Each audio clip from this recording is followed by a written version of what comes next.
Assalamualaikum warahmatullahi wabarakatuh. Perkenalkan, nama saya Rizky Aditya dan pada kali ini saya akan menjelaskan eh, tentang program dari sistem Pakar yang saya gunakan, yang saya buat, yaitu pendeteksi kerusakan pada handphone. Nah, untuk algoritma yang saya gunakan yaitu ada dua. Saya menggabungkannya, yaitu forward dan back, backward chaining. Nah, untuk tampilan UI-nya seperti ini, saya menggunakan CSS, HTML dan JS untuk membuatnya.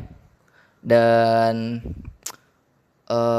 di sini ada tampilan utamanya, yaitu halaman utamanya. Di sini ada mulai konsultasi dan ada pelajari lebih. Nah, di sini ada juga bagian sistem, bagaimana cara sistem kerjanya.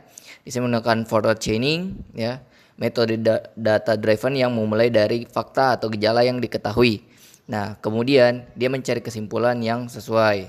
Di sini ada juga backward chaining, ada metode goal driven yang memulai dari hipotesis kesimpulan lalu memvalidasinya dengan kata yang ada.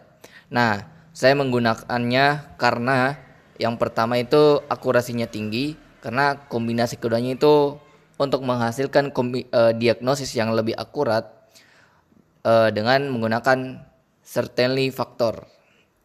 Nah, di sini juga ada riwayat diagnosis. Nanti bakalan muncul riwayat-riwayat yang telah kita lakukan sebelumnya. Nah, langsung saja kita mulai konsultasi. Di sini ada pilihan kategori masalah, yaitu layar atau display, ada baterai dan daya, ada audio dan suara, ada konektivitas, dan ada software dan sistem. Adapun kamera, port dan charging, dan kerusakan fisik lain-lainnya. Nah, di sini ada beberapa kategori masalah. Nah, kita coba pilih untuk baterai. Di sini ada beberapa pilihan untuk baterai.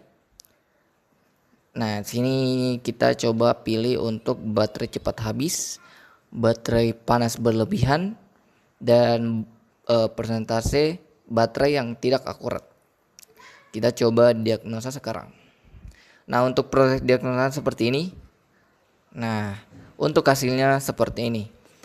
Bisa dilihat ditemukan 3 kemungkinan diagnosis berdasarkan gejala yang dipilih. Nah, ada 3 kemungkinan, yaitu yang pertama itu baterai rusak atau degradasi. Nah, untuk tingkat kepastiannya itu 84%.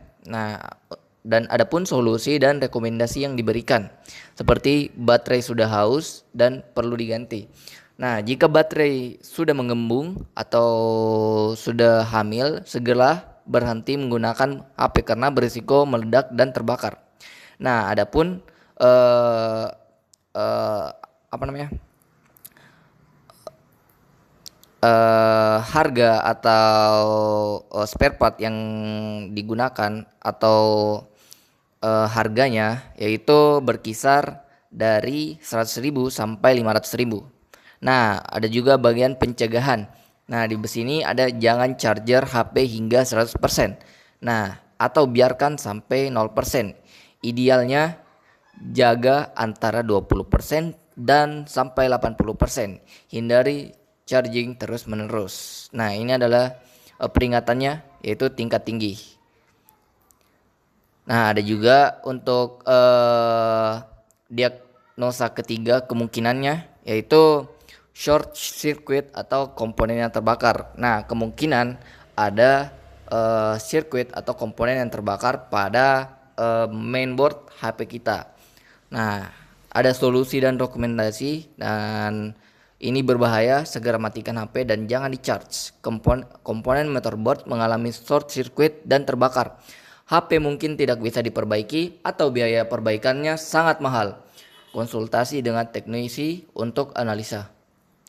Adapun pencegahannya, gunakan charger dan kabel original. Jangan charger HP semalaman atau tempat panas. Dan untuk tingkat kepastiannya itu 25%. Nah, untuk yang ketiga dengan tingkat 17,5% yaitu aplikasi background yang berlebihan. Nah, banyak aplikasi berjalan di background yang menguras baterai. Langkah perbaikannya itu yang pertama buka settings, baterai dan battery usage. Ini tergantung pada settingan HP kalian.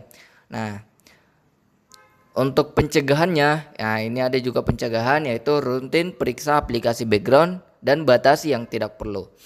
Hindari install aplikasi dari sumber yang tidak percaya. Nah, ada untuk tingkatannya yaitu ringan karena tidak merusak hardware, cuman softwarenya saja. Nah, kalau yang di atas ini tingkat bahayanya itu tingkat tinggi karena hardwarenya yang kena sama pun yang di atas. Nah, di sini ada locknya. Jadi di sini ada lock yang berjalan untuk lock proses dari pembuatan aplikasi kita. Progres dari hingga mendapatkan eh, diagnosisnya. Nah, seperti ini ada dia forward, terus berjalan forward chaining, terus backward chaining. Nah, terus jalanlah certain forward, yaitu menghitung faktornya dan lain-lain. Nah, bisa juga simpan hasilnya dan bisa memulai konsultasi baru. Seperti inilah hasilnya. Nah, untuk kodenya eh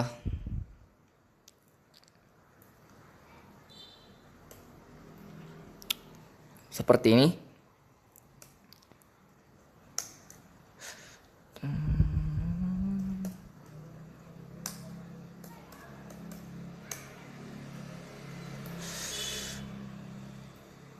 Nah, di sini ada beberapa yang otaknya atau engine-nya. Di sini ada engine.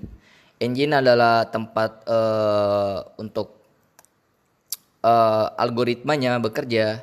Nah, di sini ada forward chaining, backward chaining, dan certainly factor. Untuk kodenya seperti ini. Sini ada backward chaining, yang di atas tadi itu forward chaining.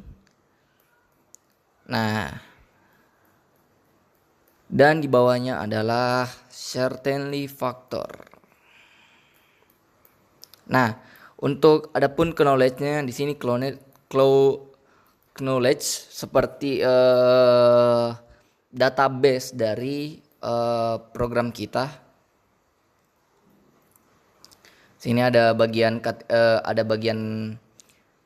kategori dari layar, baterai, kerusakan. Adapun sinopsis, dan kita pun menggunakan rule dari aturan if then. Adapun bagian kesimpulan seperti tadi.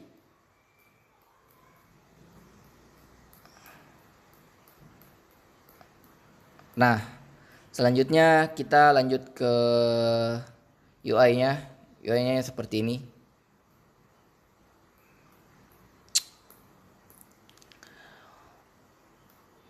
Baiklah, itu saja mungkin hasil dari presentasi aplikasi atau web saya.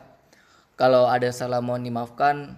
Wabillahi taufiq wal hidayah. Assalamualaikum warahmatullahi wabarakatuh.